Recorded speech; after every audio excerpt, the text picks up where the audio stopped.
How's it going, ladies and gentlemen? My name is Scarlet, and welcome back to a brand new video, guys. Let's get right into the rumors and stuff right away. So first things first comes to us from Eclipse. Now, if you do not know who Eclipse is, I'm going to explain really quickly. This person has gotten us kind of real information in the past. He can also be a little bit sketchy because you can't always trust everything Eclipse says. So keep that in mind, but he has had correct information in the past, so it's always worth to take a look at what he says. But he starts things off with this. What is it, pal? Nothing important, I guess. Battle question mark, and then it's this account which I don't really know what Wawa is on Twitter, but it's just some kind of account, and it's actually verified, and it seems like a lot of people pay attention to it. But it says we've set every clock we own for tomorrow at Pokemon, which is interesting. Now a lot of people are speculating, well, this got to do with Pokemon Go or the TCG or something, but it is interesting because the most recent stuff that he's been posting in all of his other tweets has been kind of strange. So let's take a look at that first. He said this: next we go back to school kids, which everybody was like, okay, well, what is he talking about here?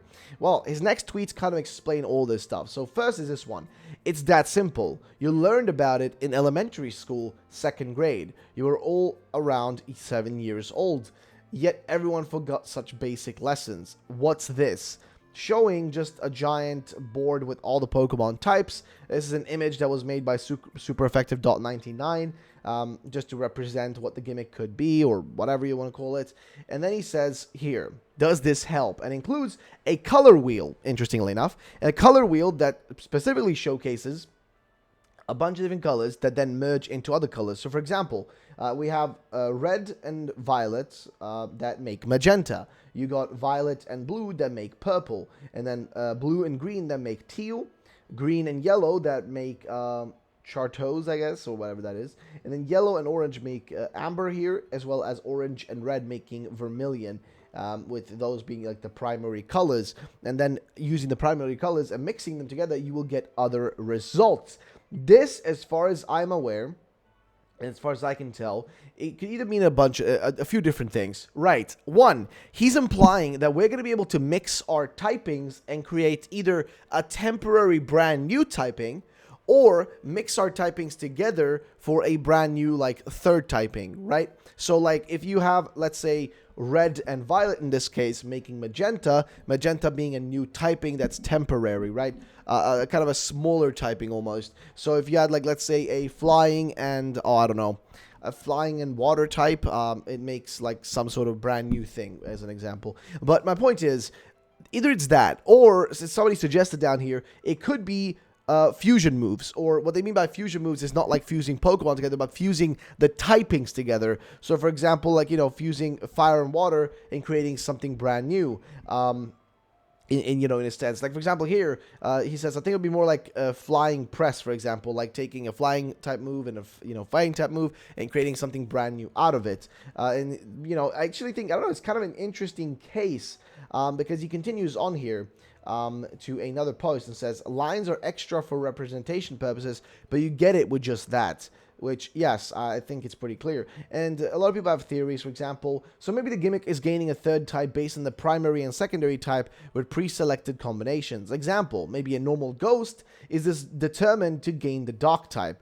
And then, Soul Silver here, which is our local leak analyst, says, can you expound on this idea? Which is, well, use this image to give you a longer version of it. So, for example, if the gimmick is gaining a third typing based off of your types, like how you mix colors to get other colors, I was thinking that your type or types could have a corresponding type it mixes to, and the third type is added. Now, I'm lazy to create every possible mixture being one person, so let's make a few basic ones using fire type, for example. Assume the unused combinations get made as new mons. So, fire plus normal equals fairy, like red plus white equals pink. Fire plus water equals poison, which red plus blue equals purple. Fire plus electric equals fighting. Red plus yellow equals orange. Now, many type combinations exist, so we would take a lot of work to figure this out. But once the gimmick is activated, probably once per battle, your mon will gain the corresponding type on top of its regular 2 types. As for a gimmick name, it's kind of hard to beat cool ones like Z-Moves, Mega Evolutions, and Dynamax, but one the person came up with is Color Shift. Maybe the mon itself could theoretically get an aura representing its new type. As for single type, types, could they be treated as having normal for the purpose of color shift? We'll have to wait and see, right, if they even get that attention, because it is Game Freak and the Pokemon Company at the end of the day, and they will leave Pokemon behind a lot of times. Moving on to the next thing, which is, that's my day, is all he says here, which is interesting. And then again, he shows another image here, which again features the same concept. Okay, you've got light and then pigment, and then you got like the overlapping colors that create new colors, which is really strange. And he includes in this, by the way, because this is from, like, you know, a older, I guess, or sorry, from a previous post, where he basically said the star represents primary and secondary colors blendings. Why circles and triangles cones seem redundant?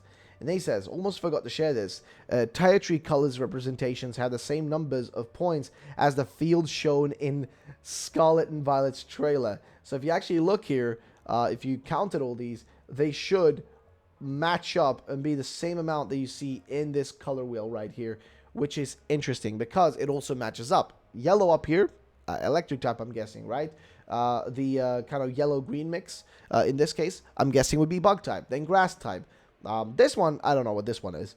This one down here, the purple one or blue one. This blue one should be either water, and this one should be dragon, and then purple should be poison. Red, no clue what that would be. Fairy type, I'm guessing in this case. This like red and purple one. Red would be like, I guess, I don't know. Does that fall into fire? Because these other ones up here get a bit confusing. I'm guessing red and orange and yellow. Any of these could be fighting, ground, and rock. So they do match up, but I guess the one over here, like the blue-green one, could be flying type, I guess, in this case. So, yes. But, ladies and gents, this is interesting. So, I wonder why all this information dropped right now. A lot of people are confused and wondering because he just decided to, like, you know, do this. But somebody says here, so it isn't about mixing colors. It works more like one of these two. Which is just kind of connecting the colors, I guess, to create new ones, which is... I don't know if that's going to be the case, though, but we'll have to wait and see. And like I said, the last thing he actually did say out of all this was this part right here. But he did say nothing important, I guess, which would imply that whatever is going to happen today when I'm recording this video right now doesn't have anything particularly important to do with any other things that we are expecting. So this doesn't mean that we're going to get some big reveal. Just keep that in mind. But that's pretty much going to be that for that, guys. Let's move on to the next thing, which is this post right here. This was actually sent to me by one of you viewers out there.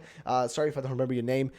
Some reason. Let's see. I think this was sent to me by Bettina, or VGC Beta, I think, on Twitter. And it's just a rumor from 4chan that I thought we'd take a look at and see what it has to say. So, here's what it says. The Balteira. So, Spregatito will evolve into Lefelino and then Sepalince, which is Grass Psychic. Final evolution looks regal. The hair tufts get bigger and resemble the Cruz de Santiago. Chest leaves turn into a cloak. It uses a dandelion as a crystal ball to see the future. Fuecoco, which then evolves into Ascuafera, and Coca Blaze, which is, I guess, Fire Dark in this case, according to him, reminds me of a chestnut. Looks really similar to the Cucafera from, what is that? Tarragona. And it has a mustache and big eyebrows made of fire, and the spikes on its back glow when attacking. That is, that's definitely something, okay. Fair enough. Either way, Quoxley evolves into Bukukanir, okay, and Quoxipitan, which is water fighting. Final Evo based on a pirate. It has a black sailor outfit and a really big hat with a blue feather. Looks a bit like Honchkroz. Use a Schmittar to attack, which I'm guessing is a sword. Your main rivals are Daria and Silvio. They are classmates and childhood friends. There's a third rival named Tegra. She comes from a small community of people who keep and respect the culture and folklore of the ancient ones.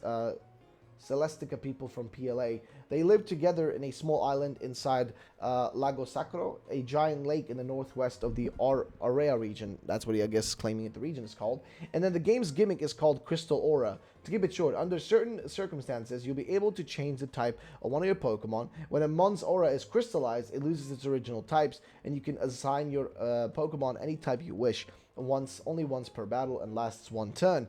There are only 8 gyms, version exclusive gyms leaders, like in Sword and Shield. That wouldn't surprise me. Like the exclusive gym leaders, I think that's gonna actually be a thing in these games. No matter what, that's gonna be a case. But we'll see. So Celestica people left Hisui and followed Ho-Oh to Aurea, then settled on what people know as Lago Sacro. Ho-Oh taught them to protect nature and respect Pokemon, and as a token of gratitude for the Ancient One's admiration to it, Ho-Oh created 2 beautiful new colors for the humans to enjoy. Ho-Oh then gave life to these colors, creating the infrared beast, Dragon Fighting, and the ultraviolet creature, Dragon Electric. After being betrayed by the humans, Ho-Oh enraged and vanished those colors from human sight. Legends say they still exist somewhere, waiting to be found. I'm gonna be honest, that's one of the coolest things I've heard, okay? Oh my god. Okay, I'm gonna be honest. That is one of the most interesting ways to implement the idea of ultraviolet and infrared light, which are 2 sorts of light that we humans can literally not perceive and we can't see. But it's such an interesting way to create a piece of lore around it. I mean, I'm going to be honest. This rumor, I'm personally thinking, is most likely fake. Because too much stuff here doesn't line up with other stuff that we know is most likely real from people that have actual sources or have been correct in the past. But those people could always be wrong. You never know. But what I want to say is, this is so interesting and strange because it just creates this interesting piece of lore that I think just sounds so realistic in what it says. Because imagine that Ho-Oh creating those legendaries, or any other legendary, doesn't have to be, you know, Ho-Oh could be another one, creates them. But a Ho-Oh, I think, is a perfect one because it is the rainbow Pokemon, the Pokemon with all the colors of the rainbow, right? That's literally what it is. And if you take that into account, it creating 2 legendaries that are also based on colors just makes so much sense. And the idea that it then banned those colors from our eyesight, literally removing them. And as mentioned by Eclipse previously, because Eclipse has said some stuff in a few posts, he did mention the idea of, you can't see me, right? I'm invisible. It's invisible, right? Which would imply that maybe, is it possible that the legendaries are technically invisible to human sight? They're always there, but we as humans cannot see it. But then we as the character player, at some point, get to a point where we actually can't see it. Or the evil team tries to create a device of sorts to be able to actually spot them. But this is such an interesting way to almost just create an interesting set of lore. I think it's so cool. I love it. But ladies and gentlemen, that's going to be it for the video, guys. If you did enjoy, drop a like down below. Make sure to subscribe as per usual. And I'll be seeing you all next one. Peace out and bye-bye, ladies and gents.